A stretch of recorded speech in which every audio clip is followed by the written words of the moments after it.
فرزند زہرا یہ حالات برے ہیں۔ کاشانہ بصیرت ایک ایسا مکمل یوٹیوب چینل جس پر محروم بصارت کے لیے بالخصوص اور تمام افراد کے لیے بالعموم سینکڑوں کی تعداد میں اسلامی کتب دستیاب ہیں۔ لہذا گزارش ہے کہ آپ اپنی ذمہ داری نبھاتے ہوئے کاشانہ بصیرت کو سبسکرائب کرنے کے ساتھ ساتھ بیل آئیکن کو پریس کیجئے تاکہ آپ علم کے حصول کے ساتھ ساتھ مذہب اہل بیت کی اشاعت میں بھی اہم کردار ادا کرتے رہیں۔ کاشانہ بصیرت۔ فرزند زہرا یہ حالات برے ہیں۔ بسم اللہ الرحمن الرحیم۔ السلام علیکم۔ یہ کتاب آپ کے لیے کاشانہ بصیرت یوٹیوب چینل کی جانب سے ریکارڈ کی جا رہی ہے۔ نام کتاب حیات القلوب، جلد سوم، در بیان امامت، مؤلفہ علامہ سید محمد باقر مجلسی علیہ رحمہ۔ اب ہم کتاب کا پارٹ نمبر 28 پڑھیں گے، صفحہ نمبر 341، 34ویں فصل، اس بیان میں کہ سلم اور اسلام ائمہ معصومین اور ان کے حق میں ہے۔ اس بارے میں چند آیتیں ہیں۔ پہلی آیت پارہ نمبر 2 سورہ بقرہ آیت نمبر 208، یعنی اے ایمان والو سب کے سب سلم میں یعنی اطاعت و فرما برداری خدا میں داخل ہو جاؤ، اور شیطان کے قدم بقدم مت چلو کیونکہ وہ یقیناً تمہارا کھلا ہوا دشمن ہے۔ عیاشی نے بہت سی سندوں کے ساتھ روایت کی کہ سلم سے مراد ولایت علی علیہ السلام ہے، ان کے بعد ان کے اوصیاء کی ولایت اور ان کی امامت کا اقرار و معرفت، اور خطوات شیطان سے مراد خدا کی قسم ولایت خلفائے جور ہے۔ کلینی، ابن مہیار اور دلیمی وغیرہ نے بھی اسی مضمون کی روایت کی ہے۔ کتاب کا حوالہ ہے۔ مؤلف فرماتے ہیں کہ یہ تعویل بالکل ظاہر و واضح ہے، اس لیے کہ مومنوں سے یہ خطاب ہے کہ اسلام میں داخل ہو جاؤ، کوئی معنی نہیں رکھتا۔ لہٰذا خطاب اس جماعت سے جو رسول پر ایمان رکھتے ہیں تاکہ جو کچھ وہ حکم دیں اس کی اطاعت کریں، اور سب سے بہتر امر جس کی خدا اور رسول نے دعوت دی ہے ولایت اہل بیت علیہ السلام ہے، جو تمام عبادتوں کی مقبولیت کی شرط، تمام علوم کے حصول کا دروازہ۔ یہ منافقوں سے خطاب ہے جو بظاہر ایمان کا اظہار اور باطن میں ولایت امیر المومنین سے اور جناب رسول خدا کے تمام ارشادات سے انکار کرتے تھے اور ان تمام باتوں پر ایمان نہیں لاتے تھے جن میں سب سے بہتر ولایت امیر المومنین تھی۔ دوسری آیت پارہ نمبر 23 سورہ زمر آیت نمبر 29، خدا نے ایک غلام کی مثال دی ہے جس میں کئی اشخاص شریک ہیں جو آپس میں ایک دوسرے کے مخالف ہیں، اور ایک غلام جو ایک شخص کی ملکیت میں، کیا یہ دونوں اشخاص برابر ہو سکتے ہیں؟ ہر طرح کی تعریف خدا ہی کے لیے زیبا ہے، لیکن بہت سے لوگ نہیں جانتے۔ اکثر مفسروں نے کہا ہے کہ خداوند عالم نے یہ مثال مشرکوں اور موحدوں کی بیان کی ہے کہ مشرک اس غلام کے مانند ہے جس کے کئی مالک ہیں، اور سب مالک آپس میں ایک دوسرے کے مخالف ہیں۔ ایک اس غلام کو کوئی حکم دیتا ہے، دوسرا کوئی دوسرا حکم دیتا ہے، اور ہر ایک شخص غلام کی ضرورتوں کو دوسرے کے حوالے کرتا ہے۔ یہی حال مشرکین کا ہے۔ اگر وہ شعور رکھتے ہوں اور عبادت کو سمجھیں تو جو کام ان سے ظاہر ہوگا اس کا کچھ نتیجہ نہ ہوگا، اور موحد جو اپنے کو ایک خدا کا خالص بندہ قرار دیتا ہے اور ایک خدا کریم و رحیم اور صاحب قدرت کی عبادت کرتا ہے جو ہر نفع و نقصان پہنچانے پر قدرت رکھتا ہے، یقیناً یہ اس سے بہتر ہوگا جو کئی خداؤں کی عبادت کرتا ہے اور ان میں سے کوئی اس کی طرف متوجہ نہیں ہوتا۔ کلینی نے کافی اور معین الاخبار میں روایت کی کہ یہ مثال خداوند عالم نے امیر المومنین اور ان کے دشمنوں کے بارے میں بیان فرمائی ہے۔ اس کی دو وجہ ہیں۔ پہلی وجہ یہ کہ رجلاً فیہا شرکا، ظالم اول ہے جس کے تمام پیروی کرنے والے مختلف راہوں پر گامزن ہیں، چونکہ ان کا امام برحق نہیں اس لیے مختلف فرقے ہو گئے ہیں۔ ورجلاً سلاماً رجلاً دوستان، ورجلاً سلاماً رجل دوستان امیر المومنین ہے، چونکہ ان کا امام برحق ہے اور اس کا علم خدا کی جانب سے ہے، اس لیے اس کے تمام ماننے والے ایک طریقے پہ ہیں۔ دوسری وجہ یہ کہ رجل اول مثلاً اول اور اسی کے ایسے لوگ جو بظاہر رسول اللہ کے تابع تھے لیکن حقیقت میں شیطان اور اپنی گمراہی کے تابع تھے، اور رجل دوم امیر المومنین ہے جو تمام امور میں جناب رسول خدا کے تابع تھے۔ چنانچہ ابو القاسم حسقانی نے روایت کی ہے کہ امیر المومنین نے فرمایا کہ میں وہ رجل ہوں جو رسول اللہ کے ہر امر میں ان کے ساتھ تھا۔ دوسری حدیث میں فرمایا کہ قرآن میں میرا ایک نام مسلم ہے۔ تیسری آیت پارہ نمبر 10 سورہ انفال آیت نمبر 61، اگر یہ لوگ صلح و اطاعت کی طرف مائل ہوں تو تم بھی صلح اختیار کرو اور خدا پر توکل کرو، بے شک وہ سننے والا جاننے والا ہے۔ مفسرین نے کہا کہ یہ آیت آیہ قتال سے منسوخ ہو چکی ہے، یہ اہل کتاب سے مخصوص ہے کہ ان سے جزیہ قبول کیا جا سکتا ہے۔ کلینی نے بسند معتبر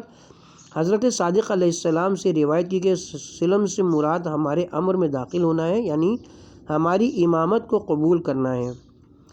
مؤلف فرماتے ہیں کہ یہ تعویل اس بنا پر ہو سکتی ہے کہ جبکہ ضمیر منافقوں کی طرف راجع ہو، یعنی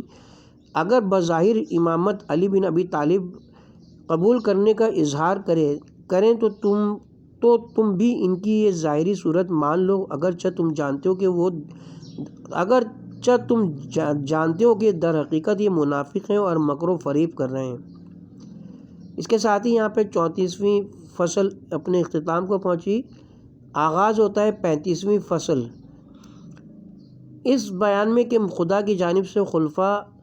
ائمہ اطہار اور خدا ان کو زمین میں متمکن کرنا چاہتا ہے اور ان سے نصرت کا وعدہ کیا، اور ان میں بعض آیتیں قائم آل محمد کی شان میں نازل ہوئی ہیں اور وہ بہت ہیں۔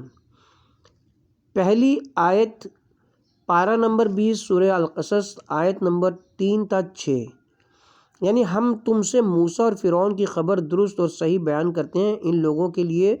جو ایمان لاتے ہیں۔ یقیناً فرعون نے زمین پر بلندی حاصل کی ہے اور اہل زمین کے مختلف فرقے قرار دیے، ان میں سے ایک گروہ کو کمزور کر دیا کہ ان کے لڑکوں کو قتل کرتا تھا اور ان کی عورتوں کو خدمت کے لیے زندہ چھوڑ دیتا تھا، بے شک وہ فساد کرنے والا تھا، اور ہم چاہتے ہیں کہ اس گروہ پر احسان کریں جو زمین میں کمزور کر دی گئے اور ان کو پیشوا اور وارث قرار دیں، پھر ان کو روئے زمین پر متمکن کریں اور فرعون و حامان اور ان کے لشکروں کو انہی کمزوروں سے وہ کچھ کر دکھائیں جن سے وہ ڈرتے تھے۔ علی بن ابراہیم نے کہا ہے خدا نے اپنے پیغمبر کو موسیٰ اور ان کے ہمراہیوں کے حالات سے اطلاع دی جو ان کو فرعون کے قتل و ظلم و ستم سے پہنچی تھیں، تاکہ حضرت رسالت مآب کی تسکین کا باعث ہو ان مصائب پر مثل قتل و اسیری وغیرہ کہ جو ان کے اہل بیت پر گزریں گے۔ پھر تسلی دینے کے بعد خوشخبری دی کہ ان مظالم کے بعد خداوند عالم ان پر فضل کرے گا اور ان کو زمین میں اپنا خلیفہ قرار دے گا اور امام اور پیشوا بنائے گا تاکہ وہ اپنے دشمنوں سے رجت میں انتقام لیں۔ اس لیے فرمایا کہ نریدان نمن یہاں تک فرمایا ونری فرعون و حامان و جنود حاما، اور یہ کنایہ ہے ان لوگوں سے جنہوں نے حق محمد و آل محمد غضب کیا، یعنی فلاں اور فلاں اور ان کی پیروی کرنے والے منہم یعنی آل محمد سے، یعنی جن سے وہ ڈرتے تھے مثل قتل ہونے اور مصائب کے۔ اور اگر حضرت موسیٰ کا فرعون پر غلبہ مراد ہو تو چاہیے تھا کہ ضمیر مفرد ہوتی نہ ضمیر جمع، لہٰذا موسیٰ و فرعون کا ذکر مثال کے طور پر ہے، یعنی جس طرح فرعون نے مدتوں موسیٰ اور ان کے اصحاب پر ظلم و ستم کیے، بالآخر ہم نے موسیٰ کو ان پر فتح دی اور ان سبوں کو ہلاک کر دیا۔ اسی طرح طرح کے مظالم اس امت کے فرعونوں سے اہل بیت رسالت پر جو ہوں گے، آخر میں ان کو ان کے دشمنوں کے ساتھ دنیا میں ہم واپس لائیں گے تاکہ وہ اپنے دشمنوں سے انتقام لیں۔ بے شک جناب امیر نے اپنے بعض خطبوں میں اس موقع کی جانب اشارہ فرمایا، ارشاد فرماتے ہیں یا ایھا الناس، سب سے پہلے جس نے زمین پر خدا سے بغاوت کی آدم کی بیٹی عناق تھی۔ خداوند عالم نے اس کو 20 انگلیاں عطا کی تھی، ہر انگلی میں لمبے 2 ناخن ہنسیا کے مانند تھے جن سے کھیت کاٹتے ہیں۔ جب وہ بیٹھتی تھی ایک جریب زمین گھیر لیتی تھی۔ جب اس نے خدا سے بغاوت کی اور کافر ہو گئی اور لوگوں پر ظلم و ستم کیے تو خدا نے ایک شیر کو جو جسامت میں ہاتھی کے برابر تھا، اور ایک بھیڑیے کو جو اونٹ کے مانند تھا، اور ایک گدھ کو جو خچر کے برابر تھے، اس کی ہلاکت پر ابھارا۔ یہ تمام حیوانات ابتدا میں اتنے ہی بڑے تھے، خدا نے ان جانوروں کو اس پر مسلط فرمائے، یہاں تک کہ اس کو قتل کیا۔ خدا نے فرعون و حامان کو قتل کیا، یعنی اول و دوم کو، اور قارون کو زمین میں دھسا دیا، یعنی سوم کو، اس قرینی سے کہ حضرت نے اس کے بعد ان لوگوں کی شکایت کی کہ ان کا حق غضب کیا، اور فرمایا کہ ان کی توبہ قبول نہیں، اور وہ برزخ میں خدا کے عذاب میں مبتلا ہیں، یہاں تک کہ جہنم میں جائیں۔ موسیٰ کی یہ مثال قائم آل محمد سے کس قدر ملتی ہے، جو پوشیدہ طور پر پیدا ہوئے اور ہمیشہ فرعون اور اس کے ماننے والوں سے پوشیدہ اور خوفزدہ تھے، یہاں تک کہ ظاہر ہوئے اور ان پر غالب ہوئے، اور حضرت قائم آل محمد کا خروج و ظہور بھی ایسا ہی ہوگا انشاءاللہ۔ معنی الاخبار میں مفضل سے روایت کی کہ حضرت صادق علیہ السلام نے فرمایا کہ ایک روز حضرت رسالت مآب جناب امیر اور حسن و حسین علیہ السلام کو دیکھ کر رونے لگے، اور فرمایا کہ تم میرے بعد کمزور کر دیے جاؤ گے۔ مفضل نے پوچھا کہ حضرت رسول کی مراد اس سے کیا تھی؟ حضرت صادق علیہ السلام نے فرمایا کہ تم میرے بعد امام ہوگے، جیسا کہ خداوند تعالیٰ نے فرمایا ہے۔ الغرض خدا نے کمزوروں سے وعدہ کیا ہے کہ ان کو امام بنائے گا، اور یہ آیت قیامت تک ہم اہل بیت میں جاری ہے، اور ہر زمانے میں ہم سے امام ہوں گے۔ ایزن امیر المومنین سے روایت کی ہے، آپ فرماتے ہیں کہ یہ آیت ہماری شان میں ہے۔ ابن مہیار اور شیخ تبریسی وغیرہ نے انہی حضرت سے روایت کی کہ آپ نے فرمایا کہ قسم اس خدا کی جس نے دانے کو شگافتہ کیا اور درخت کو خلق کیا اور خلائق کو پیدا کیا، بے شک یہ دنیا غدار ہماری جانب جھکے گی اور مہربان ہوگی خاموشی کے بعد، جس طرح بدخو اونٹنی کاٹنے والی اپنے بچوں پر مہربان ہوتی ہے۔ اس کے بعد حضرت نے یہ آیت تلاوت فرمائی۔ عیاشی نے روایت کی کہ ایک روز حضرت امام محمد باقر علیہ السلام نے حضرت صادق علیہ السلام کو دیکھا اور فرمایا خدا کی قسم یہ بھی ان میں سے ہے جن کے بارے میں خدا نے اس آیت میں فرمایا ہے، پھر اس آیت کی تلاوت فرمائی۔ ایزن حضرت زین العابدین علیہ السلام سے روایت کیا، آپ نے فرمایا کہ اسی خدا کی قسم جس نے محمد صلی اللہ علیہ وسلم کو حق کے ساتھ معبود فرمایا کہ نیک کردار ہم اہل بیت اور ہمارے شیعہ ہیں، جیسے جناب موسیٰ اور ان کے شیعہ نیک کردار تھے، اور ہمارے دشمن اور ان کی پیروی کرنے والے مثل فرعون اور اس کی پیروی کرنے والوں کے ہیں۔ اور فراد بن ابراہیم نے نویر بن ابی فاختہ سے روایت کی ہے کہ حضرت امام زین العابدین علیہ السلام نے فرمایا کہ قرآن پڑھو۔ میں نے سورہ تا سین میم کی تلاوت کی، جب میں وہ نہج الوارثین تک پہنچا، حضرت نے فرمایا کہ ٹھہر جاؤ، اور فرمایا اسی خدا کی قسم جس نے محمد کو معبود فرمایا کہ فرمایا ہے، جس نے محمد کو معبود فرمایا کہ ابرار ہم اہل بیت سے ہیں اور ہمارے شیعہ مثل موسیٰ اور ان کے شیعوں کے ہیں۔ اور علی بن ابراہیم اور دوسرے محدثین نے منہال بن عمرو سے روایت کی کہ امام حسین علیہ السلام کی شہادت کے بعد میں نے امام زین العابدین علیہ السلام سے پوچھا آپ کا کیا حال ہے؟ فرمایا اپنی قوم میں اس طرح ہوں جیسے بنی اسرائیل فرعونیوں کے درمیان تھے، کیونکہ ہمارے مردوں کو قتل کیا اور ہماری عورتوں کو اسیر کیا۔ ان آیتوں کے اہل بیت کی شان میں نازل ہونے کے بارے میں حدیثیں بہت ہیں، اور حضرت قائم علیہ السلام کے حالات میں انشاءاللہ مذکور ہوں گے، اور آیات پر ان تعویلات کے مطابق جیسا کہ آیات کے بارے میں سابقہ فصلوں میں ہم نے ذکر کیا ہے نہایت واضح ہے۔ دوسری آیت پارہ نمبر 5 سورہ نساء آیت نمبر 75۔ تم کو کیا ہو گیا ہے کہ جنگ و قتال راہ خدا میں اور ان مردوں عورتوں اور لڑکوں کی راہ میں نہیں کرتے ہو جن کو کمزور کر دیا ہے، جو یہ کہتے ہیں کہ اے ہمارے پروردگار ہم کو ان ظالموں کے قریے سے نکال اور ہمارے لیے اپنے پاس سے ایک مددگار اور ایک نصرت کرنے والا مقرر فرما۔ اکثر مفسروں نے کہا ہے کہ اس سے کمزوروں کی وہ جماعت مراد ہے جو اسلام لانے کے سبب کافروں کے پاس مکے میں پھنسے ہوئے تھے، اور وہ کفار ان کو آزار و تکلیف پہنچاتے تھے اور وہ ہجرت کرنے پر قادر نہ تھے۔ حق تعالیٰ نے مسلمانوں کو کافروں سے جنگ کرنے کی ترغیب دی کہ ان کو کفار کے ظلم سے نجات دلائیں۔ عیاشی نے بروایت معتبر حضرت صادق علیہ السلام عیاشی نے روایت معتبر حضرت باقر و صادق علیہ السلام سے روایت کی کہ یہ آیت اہل بیت علیہ السلام کی شان میں نازل ہوئی ہے، جن کو اس امت کے ظالموں نے کمزور کر دیا تھا اور ان کا کوئی مددگار نہ تھا۔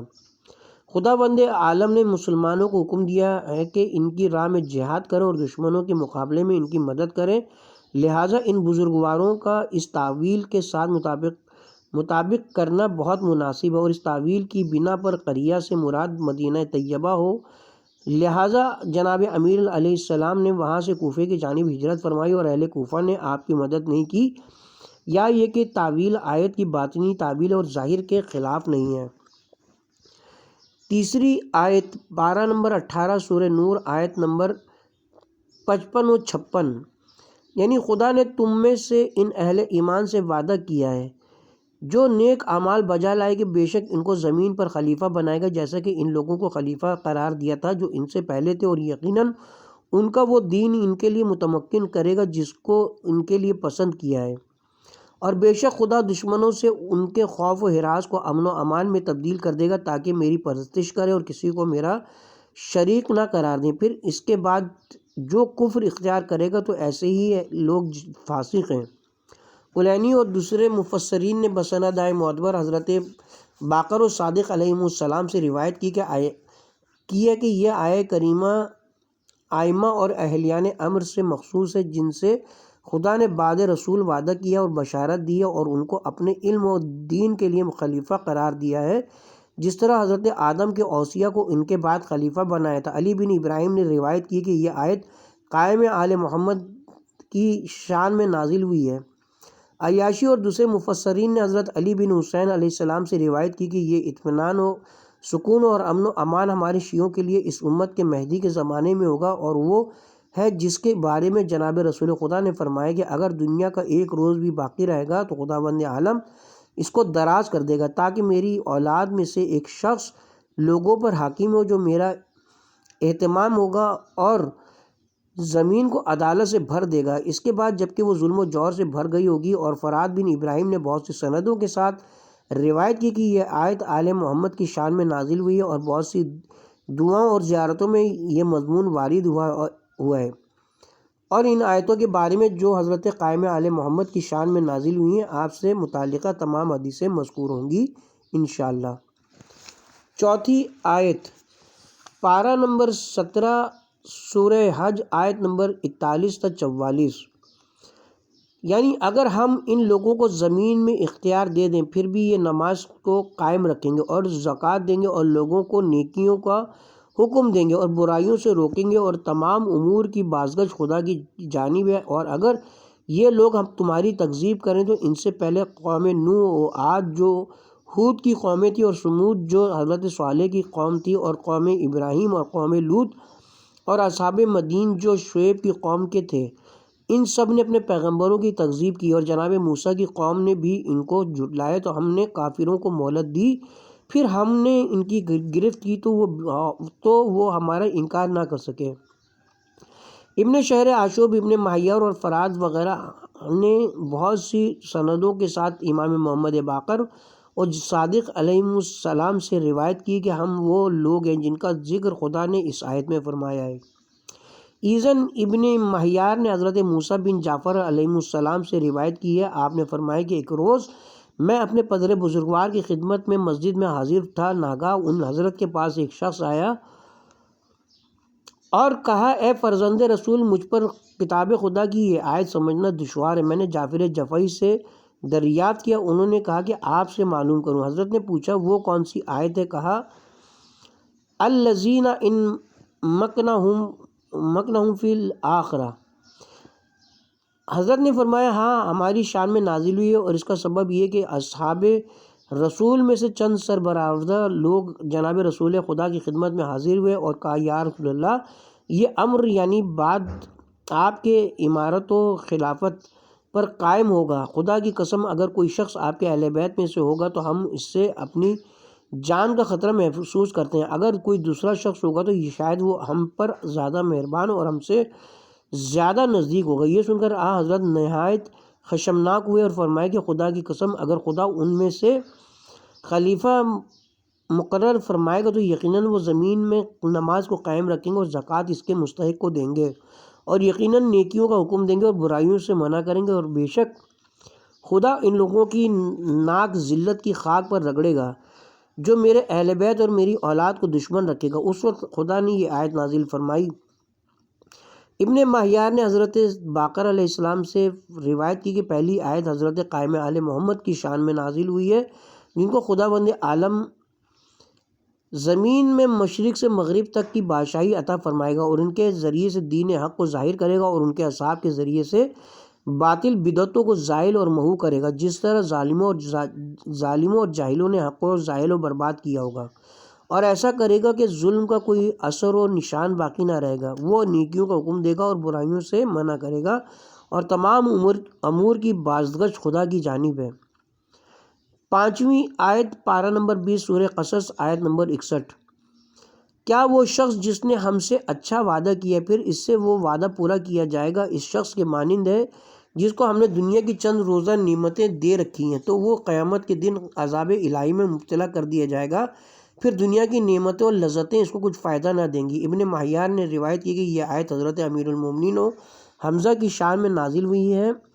اور دلیمی نے حضرت صادق علیہ السلام سے روایت کی کہ وعدہ علی بن ابی طالب سے کیا گیا ہے، خدا نے ان کے لیے اور ان کے دوستوں کے لیے آخرت میں بہشت کا دروازہ اور ان کے دوستوں کے لیے آخرت میں بہشت کا وعدہ کیا ہے، اور جو لوگ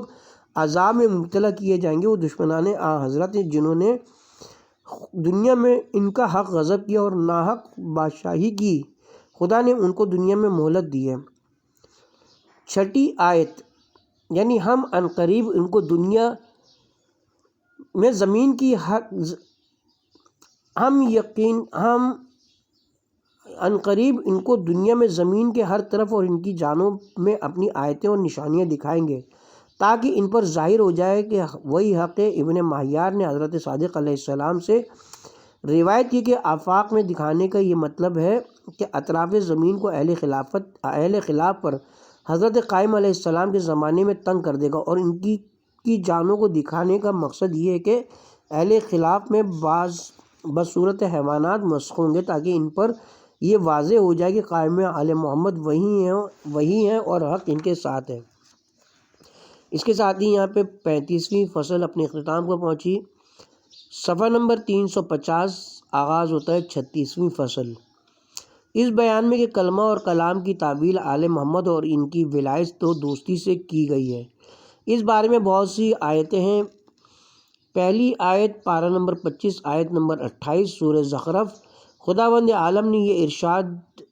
قصہ ابراہیم کے بعد فرمایا کہ ہم نے کلمہ توحید کو ابراہیم کے عقاب میں باقی رکھا، یعنی ہمیشہ ان کی ذریت میں ایک شخص ہوگا جو خدا کی یکتائی کا قائل ہوگا اور لوگوں کو اس کی توحید کی دعوت دے گا تاکہ شاید مشرکین ایمان کی جانب لوٹ آئیں۔ بہت سی حدیثوں میں وارد ہوا کہ اس سے مراد یہ کہ قیامت تک جناب ابراہیم اور جناب رسول کی ذریت میں کلمہ باقی ہے، یعنی امامت باقی ہے۔ چنانچہ شیخ تبریسی نے کہا ہے کہ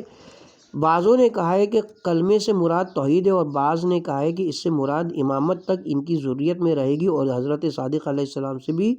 ایسی ہی روایت ہوئی ہے۔ پھر شیخ تبریسی کہتے ہیں کہ اس میں بھی اختلاف ہے کہ ان کے عقاب سے کون شخص مراد ہے۔ بعضوں نے کہا ہے کہ مراد قیامت تک فرزندان ابراہیم، اور صدی نے کہا ہے کہ آل محمد علیہ السلام مراد ہے، اور ابن ماہیار نے سلیم بن قیس سے روایت کی کہ ایک روز ہم مسجد میں تھے، جناب امیر علیہ السلام ہمارے پاس آئے اور فرمایا کہ ہم سے پوچھو جو کچھ پوچھنا چاہو قبل اس کے کہ مجھ کو نہ پاؤ، اور قرآن کی تفسیر دریافت کر لو، کیونکہ اس میں علم اولین و آخرین موجود ہے، اور کسی کے لیے اس میں کوئی بات چھوڑی نہیں ہے، اور قرآن کے معنی و مطالب خدا اور راسخون فی العلم کے سوا کوئی نہیں جانتا، اور علم میں راسخ صرف ایک نہیں بلکہ بہت ہیں۔ ان میں سے ایک رسول خدا تھے، خدا نے ان کو علم قرآن تعلیم فرمایا تھا۔ حضرت نے مجھے تعلیم فرمایا، اور ان کی اولاد میں قیامت تک یہ علم باقی رہے گا۔ پھر حضرت نے یہ آیت پڑھی کہ خداوند عالم تابوت سکینہ کے بارے میں فرماتا ہے، یعنی صندوق میں تمہارے پروردگار کی جانب سے سکینہ ہے، اور ان چیزوں میں سے باقی ہیں جو آل موسیٰ و آل ہارون نے چھوڑی ہیں، فرشتے اس کو اٹھائے ہوئے ہیں۔ حضرت علی نے اس آیت کی مثال کے طور پر تلاوت فرمائی، یعنی جس طرح کہ حضرت موسیٰ اور ان کے وصی حضرت ہارون کے بقیہ علم و آثار صندوق میں تھے، اسی طرح پیغمبر آخر الزمان اور ان کے وصی کے علوم و آثار ان کی ذریت کے پاس محفوظ ہیں۔ اس لیے فرمایا کہ مجھے پیغمبر خدا سے وہی نسبت ہے جو ہارون کو جناب موسیٰ سے تھی۔ میں سوائے پیغمبری کے تمام چیزوں میں ان کا مثل و مانند ہوں اور حضرت کا علم قیامت تک ان کی ذریت میں ہے۔ پھر اس آیت کی تلاوت فرمائی اور فرمایا کہ رسول خدا ابراہیم کے بعد تھے اور میں محمد صلی اللہ علیہ وسلم اور حضرت ابراہیم دونوں کے بعد ہوں۔ ایذن امام محمد باقر علیہ السلام سے روایت کی ہے کہ یہ آیت حضرت امام محمد باقر علیہ السلام کی شان میں جاری ہوئی اور جب سے امامت حضرت تک پہنچی ہمیشہ باپ سے یہ علم اس کے فرزند کو پہنچتا رہا ہے، بھائی یا چچا کو نہیں پہنچتا۔ اور امام حسین علیہ السلام کے بعد کوئی امام ایسا نہیں ہوگا یہ کہ اس کے فرزند ہوگا 12ویں امام تک۔ اور عبداللہ افتح چونکہ بغیر فرزند کے دنیا سے رخصت ہوئے لہذا وہ امام نہیں ہے۔ اور علی بن ابراہیم نے بھی روایت کی ہے کہ کلمہ لعلہم یرجعون سے اشارہ ہے رجت کی طرف، یعنی یہ لوگ قیامت سے پہلے دنیا میں واپس آئیں گے۔ اور کمال الدین نے بسند معتبر مفضل بن عمرو سے روایت کی ہے کہ حضرت صادق علیہ السلام نے اس آیت کی تفسیر میں دریافت کی۔ حضرت نے فرمایا کہ اس سے مراد امامت ہے جس کو امام حسین کے بعد قیامت تک ان کی اولاد میں قرار دیا۔ مفضل نے کہا یا ابن رسول اللہ، امامت کیوں امام حسین کے فرزندوں میں قرار پائی، امام حسن کے فرزندوں میں کیوں نہ قرار پائی، حالانکہ دونوں حضرات رسول خدا کے فرزند تھے اور دونوں جوانان جنت کے سردار تھے اور آپس میں بھائی تھے۔ حضرت نے فرمایا موسیٰ و ہارون دونوں پیغمبر مرسل تھے اور ایک دوسرے کے بھائی تھے، لیکن خدا نے امامت کو فرزندان موسیٰ میں نہیں بلکہ فرزندان ہارون میں قرار دیا۔ کسی کو یہ حق نہیں ہے کہ اعتراض کرے کیوں ایسا ہے۔ امامت زمین میں خلافت خدا ہے اور اسی طرح کسی کو حق نہیں کہ اعتراض کرے کہ کیوں خدا نے امامت فرزندان حسین میں قرار دی اور فرزندان امام حسن علیہ السلام میں قرار نہیں دی، کیونکہ خدا نے اپنے افعال میں حکیم ہے، کیونکہ خدا اپنے افعال میں حکیم ہے، جو کچھ کرتا ہے حکمت کے مطابق کرتا ہے، جیسا کہ فرمایا ہے جو کچھ وہ کرتا ہے اس سے اس کے بارے میں پوچھنے کا کسی کو حق نہیں، البتہ لوگوں سے ان کے بارے میں پوچھا جائے گا۔ دوسری آیت پارہ نمبر 24 سورہ صفات آیت نمبر 171 تا 173، یعنی ہم اپنے رسول بندوں سے پہلے ہی وعدہ کر لیا ہے کہ بے شک ان کی مدد کی جائے گی، بے شک ہمارا لشکر کافروں پر غالب ہے۔ ابن شہر عاشوب نے حضرت صادق علیہ السلام سے اس آیت کی تفسیر میں روایت کی کہ ہم اللہ کا غالب لشکر ہیں۔ مولوی فرماتے ہیں کہ ممکن ہے کہ مراد یہ ہو کہ وہ کلمہ ہمیں یا ہماری ولایت ہے جو پیغمبروں پر پیش ہونی ہے، دوسرا کلمہ ہو، یا یہ مراد ہو کہ اس نصرت میں جس کا وعدہ خدا نے کیا ہماری نصرت بھی داخل ہو، کیونکہ ہماری مدد رسول خدا کی مدد ہے اور خدا ہم کو آخر زمانے میں دشمنوں پر مدد دے گا۔ تیسری آیت پارہ نمبر 21 سورہ لقمان آیت نمبر 27، اگر دنیا کے تمام درخت قلم بن جائیں اور ساتوں سمندر سیاہی بن جائیں اور ان درختوں جیسے اور درخت اور ان سمندروں کے مانند اور دوسرے 7 سمندر ان سمندروں کے ساتھ ملا دیے جائیں پھر بھی کلمات خدا ختم نہ ہوں، بے شک خدا غالب حکمت والا ہے، جو کچھ وہ چاہتا ہے کرتا ہے، اس کے تمام کام حکمت اور مصلحت پر مبنی ہیں۔ لہٰذا بعض لوگوں نے کہا کہ کلمات سے مراد خدا کی تقریریں ہیں۔ امام علی نقی علیہ السلام نے اس آیت کی تفسیر دریافت کی۔ آپ نے فرمایا کہ 7 سمندر سے مراد چشمہ کبریت، چشمہ یمن، چشمہ برہوت، چشمہ تربیہ، گرامابہ سرزدان، گرامابہ افریقیہ اور چشمہ ماہوران ہیں، اور ہم وہ کلمات خدا ہیں جن کا احاطہ نہیں کیا جا سکتا۔ یہ حدیث موحد ہے اس حدیث کی جو رسول خدا سے عامہ و خاصہ سے روایت کی ہے۔ اگر تمام درخت قلم بن جائیں اور سارے سمندر روشنائی ہو جائیں اور سارے جن و انس لکھنے پر مقرر کر دیے جائیں تو فضائل علی بن ابی طالب کا 10واں حصہ بھی نہیں لکھ سکتے۔ کلینی وغیرہ نے حضرت امام محمد باقر علیہ السلام سے روایت کی کہ شب قدر میں تمام امور کی تفسیر امام پر نازل ہوتی ہے، جو اس سے اور اس کے اہل زمانہ سے متعلق ہوتی ہے، اور دوسرے اوقات میں خدا کے ہر علم خاص اور پوشیدہ اور علم کے عجیب خزانے امام زمانہ پر نازل ہوتے ہیں۔ پھر حضرت نے یہ آیت پڑھی، یہ حدیث اس کی دلیل نہیں کہ کلمات سے مراد وہ علوم ہیں جو خدا کی جانب سے حضرت رسول خدا اور ائمہ خدا پر نازل ہوتے ہیں، بے شک ان حضرات کی یہ بھی ایک فضیلت ہے۔ پارہ نمبر 16 سورہ کہف آیت نمبر 109، یعنی اے رسول کہہ دو کہ اگر میرے پروردگار کے کلمات کے لکھنے کے لیے سارے سمندر سیاہی بن جائیں تو یقیناً وہ ختم ہو جائیں گے قبل اس کے کہ میرے پروردگار کے کلمات ختم ہو، خواہ ہم اسی کے مثل دوسرے سمندر کو سیاہی بنا دیں۔ امام نے فرمایا تفسیر اہل بیت علیہ السلام میں کلمات سے ان کے فضائل و علوم مراد ہیں جو ہمیشہ خدا کی جانب سے ان پر نازل ہوتے ہیں اور کبھی ختم نہیں ہوتے، جیسا کہ اس کے بعد مذکور ہوگا۔ اور کلمات اللہ اور کلمت اللہ ائمہ کے ساتھ تفسیر میں حدیثیں بہت ہیں۔ چوتھی آیت پارہ نمبر 1 سورہ بقرہ آیت نمبر 37، یعنی جب آدم بہشت سے زمین پر آئے تو خدا سے چند کلمات سیکھے جن کے ذریعے سے خدا نے ان کی توبہ قبول کی، بے شک وہ توبہ بہت قبول کرنے والا اور مہربان ہے۔ ان کلمات کے بارے میں بہت اختلاف ہے جن کا ذکر اس کتاب کی جلد اول میں کیا جا چکا ہے۔ کلینی اور ابن بابویہ نے معنی الاخبار اور خصائل میں، شیخ طوسی اور شیخ تبریزی اور کثیر جماعت نے حضرت صادق اور حضرت واقر اور جناب رسول خدا صلوات اللہ علیہم اور ابن عباس سے روایت کی کہ وہ کلمات یہ تھے کہ آدم نے کہا، خدا بندہ میں تجھ سے محمد و علی و فاطمہ و حسن و حسین علیہم السلام کے حق سے سوال کرتا ہوں کہ تو مجھ پر رحم فرما اور مجھے بخش دے اور میری توبہ قبول فرما۔ تو خدا نے ان کی توبہ قبول فرمائی۔ اور دوسری روایت کے مطابق جب آدم و حوا نے ان بزرگواروں کے مرتبے کی آرزو کی، اس ترک اولا میں مبتلا ہوئے، جب ایک مدت تک زمین پر گریہ و زاری اور فریاد کی اور خدا نے چاہا کہ ان کی توبہ قبول فرمائے تو جبرائیل ان کے پاس آئے اور کہا، آپ حضرات نے اپنی ذات پر ظلم کیا کہ ان ذوات مقدسہ کے رتبے کی تمنا کی جن کو خدا نے آپ حضرات پر فضیلت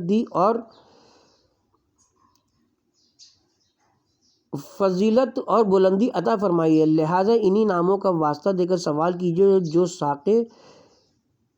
ساقِ عرش پر آپ نے دیکھے تھے تاکہ خداوند عالم آپ کی توبہ قبول فرمائے۔ تو آدم نے کہا، خداوندہ میں تجھ سے بحق محمد و علی و فاطمہ و حسن و حسین علیہ السلام جو تیرے نزدیک تیری تمام مخلوق میں سب سے زیادہ عزت والے ہیں سوال کرتا ہوں کہ ہماری توبہ قبول فرما اور ہم پر رحم کر۔ تو خدا نے ان کی توبہ قبول فرمائی۔ اور دوسری روایت کے مطابق بحق محمد و آل محمد سوال کیا۔ اور ابن مغازلی شافعی نے بھی اس آیت پارہ نمبر 16 سورہ طٰہٰ آیت نمبر 115 کی تفسیر میں اسی مضمون کی روایت کی ہے، یعنی ہم نے آدم سے پہلے ہی عہد لیا تھا مگر وہ بھول گئے اور ہم نے ان میں کوئی عزم نہیں پایا۔ حضرت نے فرمایا کہ یہ آیت اس طرح نازل ہوئی تھی کہ ہم نے آدم سے پہلے چند کلموں سے جو محمد، علی، فاطمہ، حسن اور حسین علیہ السلام اور ان کی اولاد میں سے ائمہ کی شان میں ہیں عہد لیا تو انہوں نے ترک کر دیا اور اس کے بارے میں ہم نے ان میں کوئی عزم نہیں پایا۔ اس بارے میں حدیثیں کتاب اول میں حضرت آدم علیہ السلام کے حالات میں بیان ہو چکی ہیں۔ اس کے ساتھ ہی اب ہم یہاں پہ کتاب کے پارٹ نمبر 28 کا اختتام کرتے ہیں۔ فصل نمبر 36 کلمہ و کلام کی تعویل آل محمد علیہ السلام سے ہے کا بیان ابھی باقی ہے، اور پارٹ نمبر 29 کا آغاز ہم فصل نمبر 36 کے بقیہ حصے سے کریں گے انشاءاللہ۔